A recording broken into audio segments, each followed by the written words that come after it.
పూజ అంటే full video ఇదే వీడియోలో ఛానల్ పేరు కింద గౌరవించుట, ఉంటుంది, ప్రెస్ వారిని చేయండి. పూజించారండి అంటారు, వారు పూజనీయులు అంటారు. వారు పూజనీయులు అంటే వారు గౌరవనీయులు. భగవంతుడి విషయంలో ఆయనకి నిత్య పూజ, ప్రతిరోజు భగవంతుణ్ణి పూజించాలి. ఎందుకు భగవంతుణ్ణి పూజించాలి అంటే ఆయన పట్ల మనం ఆవిష్కరించవలసినటువంటి కృతజ్ఞతాభావం. కృతజ్ఞత లేనివాడు మనిషి కాడు.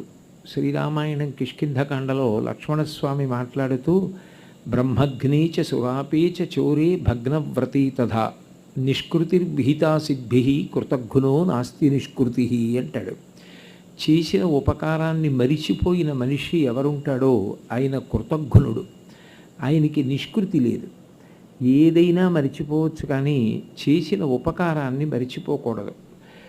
అందుకని